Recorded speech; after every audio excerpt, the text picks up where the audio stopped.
Yo, yo, yo, what is going on, my beautiful brothers and sisters, fellow radiators of love? My name is Jamal Pope, aka J Phoenix, and this is going to be your astrology forecast for Friday, January 12th of 2024. Thank you so much for joining me in this video. Hopefully, you guys are having a wonderful day, wonderful week so far.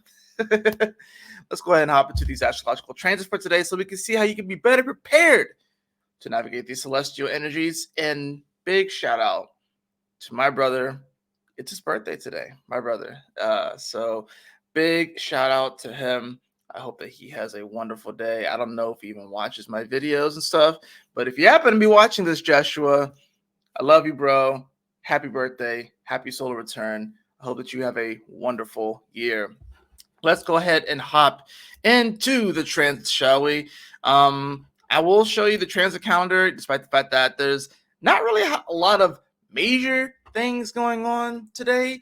Although we are getting ready for Mercury to re-enter into Capricorn, as well as that moon is going to enter into Pisces late Saturday evening. So, but as far as today, it's probably one of the quote unquote more chill days, seemingly.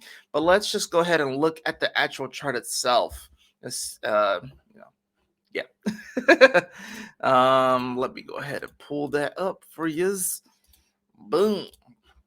All right, this is where we are at right now. All right, so we got that moon here at 6 degrees of Aquarius, coming off of that new moon, coming off of the conjunction with Pluto that it had yesterday as well. And we do have, of course, Mars here, still in trine to Jupiter, although it has moved past it just very, very slightly, mind you, about 6 minutes past it.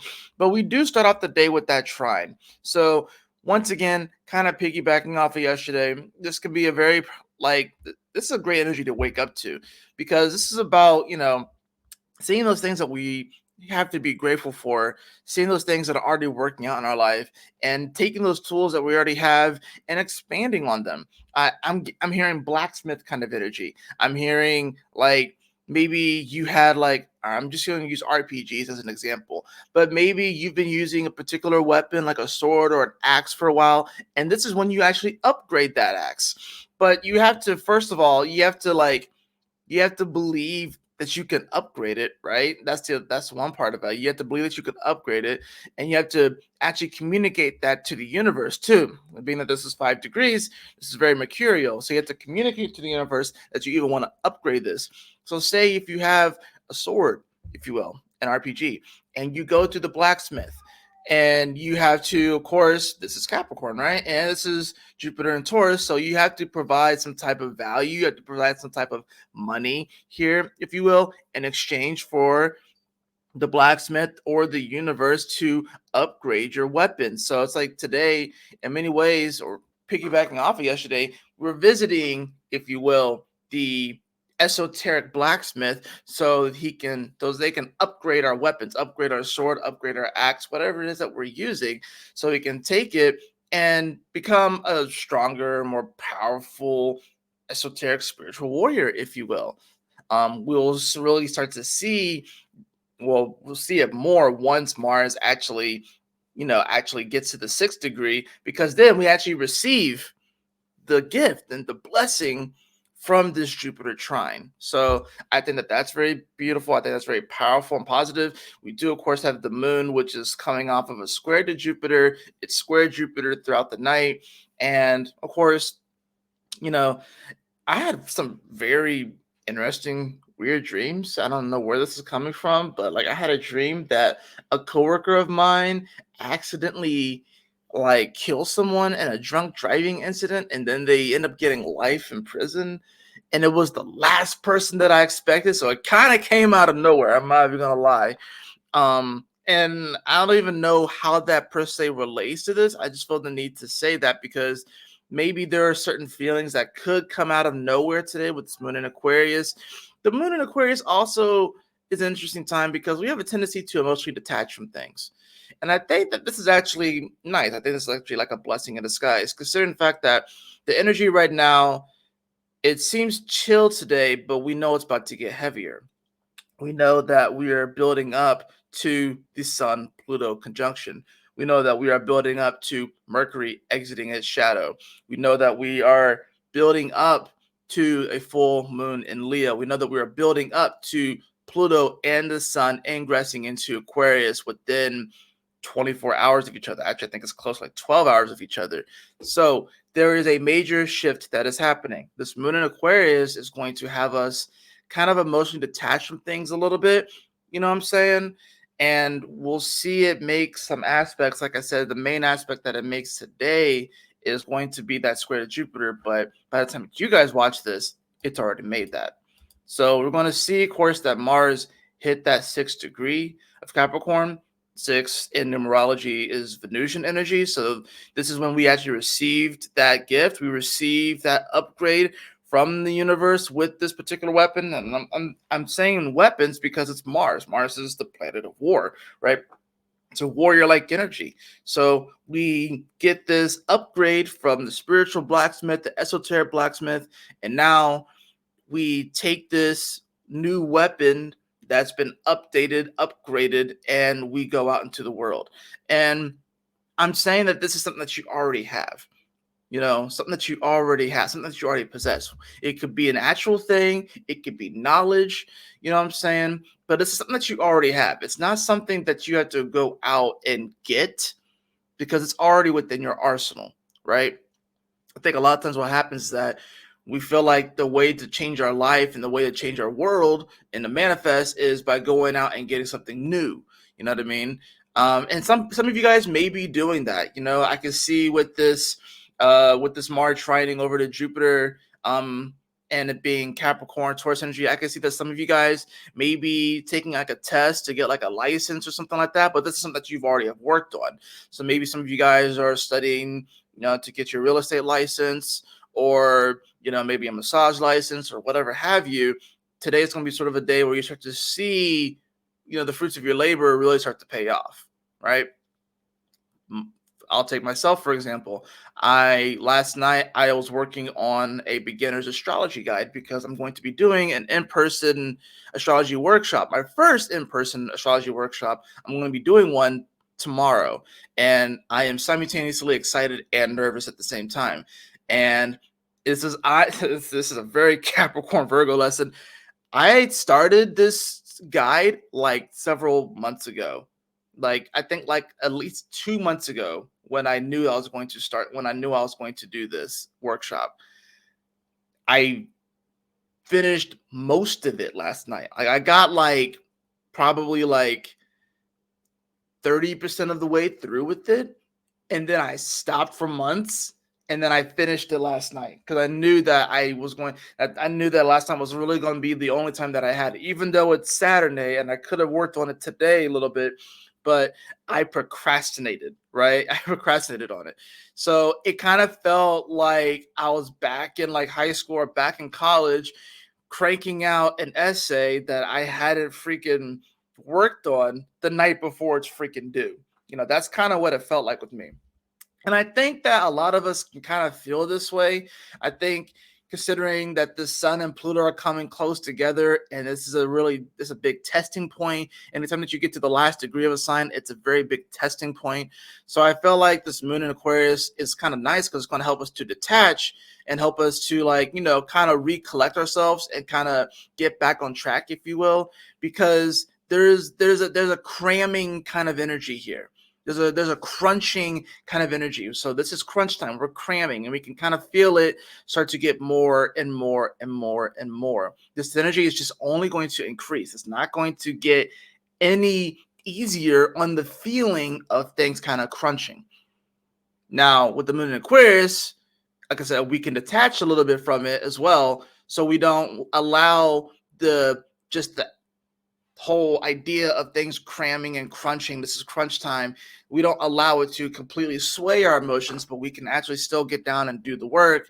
And despite the pressure, we can still perform, right? We can still perform under pressure. Now, when that moon goes into Pisces, we're definitely going to feel it a little bit more, especially when the moon comes on top of Saturn. We're going to be feeling it a little bit more because, well, Saturn does rule Capricorn. That's what the sun and Pluto is. That's where Mars is. That's where Mercury will be by the time that the moon reaches Saturn as well. So we are heading into crunch time. And there is this element here where it does kind of feel like we are crunching before a big test. We are studying, we are getting those last bits of information in, we are writing the essay before. And some of you guys, and it doesn't matter what level of preparation you were going into this, it doesn't matter if you had like your essay completely written and you were good like days before it was due. You're going to go back and read the essay and you're going to see things that you need to edit. You're going to see things that you need to shift and change because that's just this time right now. So regardless of what level of preparation, I'm not saying that just procrastinate either. I'm not giving a pass to just like, oh, procrastinate, because even the person that prepared more than you is having to crunch right now. I'm not saying to do that. You can do that. It's a free will universe. I don't per se recommend it. I'd much rather have been playing video games last night, but I had to get this astrology guide done. And honestly, when I was done with it, I felt very accomplished. And even this morning, I woke up and I'm like, wait, I have a few things I got to add to it and edit and stuff. So I did that as well. So this is crunch time, right? This is crunch time. We have a big test coming up, and everyone is doing what they need to do to prepare for it, or not doing what they need to do to prepare for it. But regardless, you're going to take this test. And I think if I look at it from like an esoteric standpoint, it's like, how, I don't know if you guys have experienced it, but you know how like teachers will kind of like round your grades up based off of like, I know this used to happen. I don't know if this happens anymore, but like say if like you have like a class of like 30 people, right? 30 students, right? And you have so many of them get A's, so many of them get B's, C's, D's, whatever like that. But there was a system where based off of the average of the class, the teacher will round up some of the grades, especially like some of the lower grades. They will round up some of those grades, and they would actually get a higher score than what they actually scored because of the people that got higher grades helped to kind of bring them up, if you will. Now, the danger to a system like this is that people who are on the lower end will feel like they don't, what's the point in really putting in the effort if their grade is already going to get boosted a few points because of those who are overachieving. What's the point in them really doing anything, because they're just going to get the points anyways? So that's how you become lazy, lethargic. That's how you outsource your own power, right? And you just feel like someone else is going to come save you, right? Well, we are going into a universe where, yes, while we can still influence each other, and ultimately the way that you help the world is by increasing your own vibration and remaining in your vibrational integrity, ultimately. But we are getting to a place where no longer the rounding up of those points, if you will, is going to make as big of a difference as it did before. It's becoming less and less and less. That's not to say that those who are, like I said, discovering themselves on this path of self-discovery, raising their vibration, that's not to say that they won't affect those people around them that may be a little bit more low vibrational, but the universe is no longer going to just be automatically rounding up the grades of those that still choose to remain in a sort of like, and we all are in the 3D, but continue to think in terms of 3D, that continue to keep their vibration low, that continue to not work on themselves. It's going to come to a point where we have to have more personal responsibility. Like that's just where it's going. So, you know, there's an element here where I do feel like, and you're starting to see this too, where people who were doing the work, right, are starting to drop off. Why? Because they probably don't see the point anymore, because it's like they feel like no matter what, like they do this stuff no matter what they do, but they feel like they're putting in the work, and they feel like other people may be taking advantage and kind of riding their coattails up the ladder, if you will. Not only that, but maybe it's not giving them the currency or the power or whatever that they thought it was, so they start to drop off. You're starting to see this with a lot of people within the spiritual community, especially tarot. People are just dropping off and completely denouncing it and calling it evil and shit like that, and they're just going back. And it's interesting too, because it's like you still have to put in the work. This is a test for those who remain in vibrational integrity to continue to overachieve. And this is also an example for those who want to just ride the coattails of those who vibrationally overachieve. And it's a test for them to step into their personal responsibility and personal accountability and not just rely on other people to come save them. And they have to learn how to save or rescue themselves. And then, of course, everyone in between. So this is a big test, and it's crunch time, right? It's crunch time. Now, by the time that we hit that evening, of course, we're going to see this moon. It's going to hit 15 degrees, which is nice. It's going to make a nice little sextile over to Chiron. This opens up a nice little opportunity. Moon in Aquarius, of course, like a bit of an emotional detachment. This Chiron in Aries, like I said, this is where we find our superpowers and our gifts. But whether or not, like, are we over identifying with our traumas and our hurt, our pain and stuff?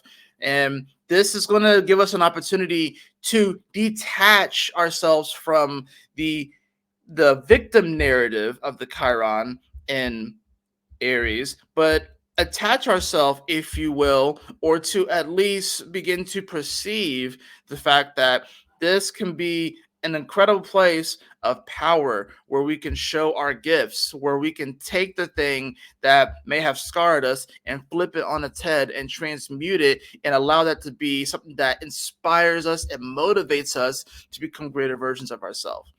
Opportunity, though, it's a sextile, so not everyone's going to necessarily take the opportunity. All right, not everyone's going to necessarily take this opportunity, but the opportunity is there. So let's go ahead and get into the cards.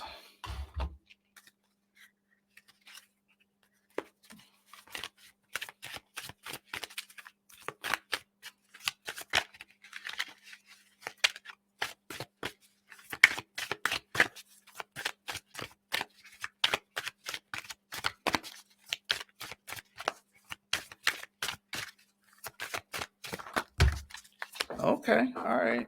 The card just wanted to come on out. Let's see what we got here. Oh, we got the King of Cups upright. I think this is a great card to have, mainly because it shows an individual who is emotionally sound in their decision making. And they don't necessarily, they are connected to their emotions, right? They are aware of their emotions. They are emotionally intelligent.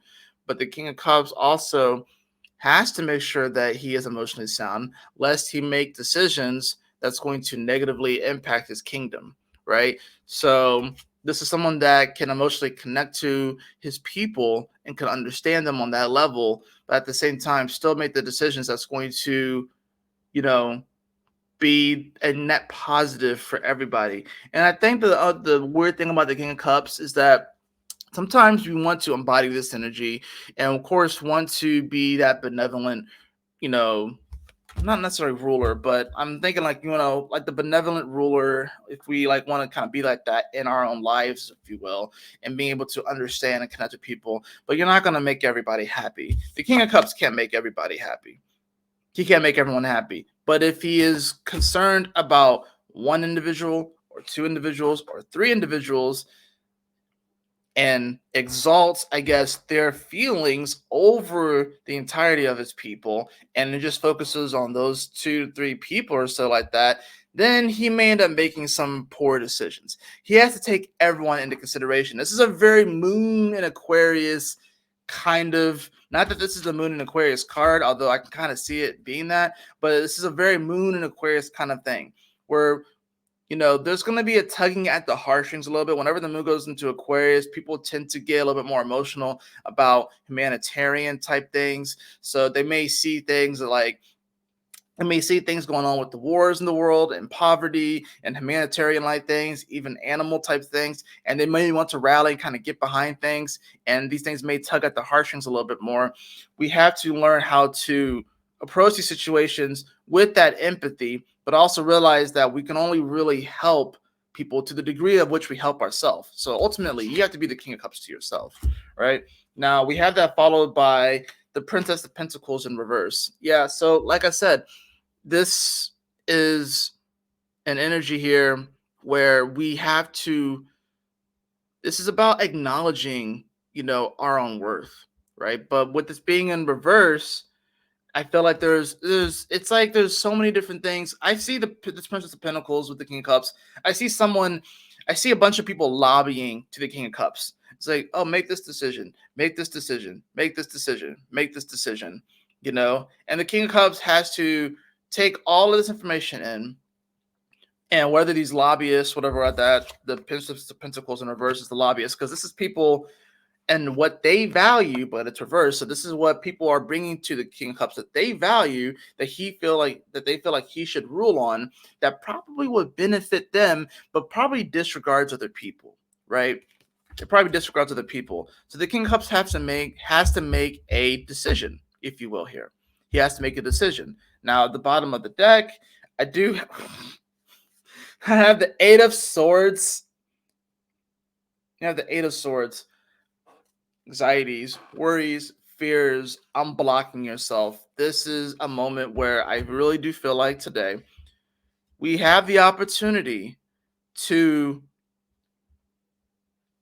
view our life and see, maybe even open our eyes for the first time and see some of the blockages that we have in our life, and see, where have we been afraid to take a decision? Where have we been afraid to move? Where have we felt like we have been restricted? But these are our own restrictions.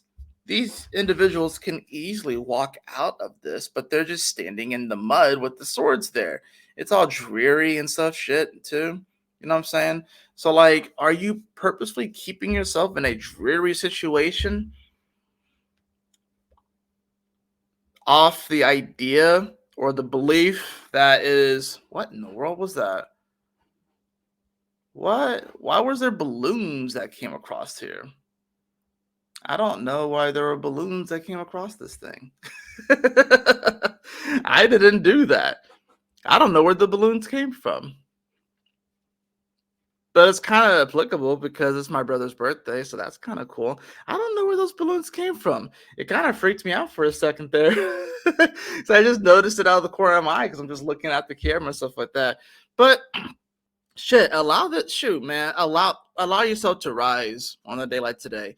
You know, these swords that are around you and you're standing in the mud and shit like that. Allow yourself to rise to see a better, and to get like a better vantage point, and realize that you don't have to just stay stuck here in this moment. That you can, have that emotional fulfillment. And yeah, maybe there are people that are coming and lobbying in your life, different values, whatever like that, saying that you should do this, you should do that, you should value this, you should value that. You have to be able to make a decision. You can't just sit around and just wait forever. Just because you may have perceived this position as comfortable or something like that, maybe this is about realizing that, you know, first of all, acknowledging the things that we already have, the beautiful things that we already have right now in our life, and realizing that, you know what, this thing that I thought was limiting me with the Eight of Swords, maybe it's actually going to be the thing that frees me. I have to just look at it in a different way and upgrade that tool, if you will. Upgrade that lesson, upgrade that situation that God has presented me with. That is going to do it for your astrology forecast today. I hope that you all enjoyed it. If you did, please like, share, and subscribe. I definitely appreciate it. If you'd like to have a personal reading with me, beloved, you can follow the link in the description below too. My website, jphoenix.com. And as always, y'all take care. Stay blessed. I guess I'm gonna be making a weekend astrology forecast. I mean, it kind of makes sense though. So I know I was putting the weekend forecast with Friday. I've done that like the past several forecasts for Friday, but now I'm realizing that this one's gonna be just Friday, and that's okay. We're just gonna go with the flow of that. So I'll see y'all in the next video. Peace.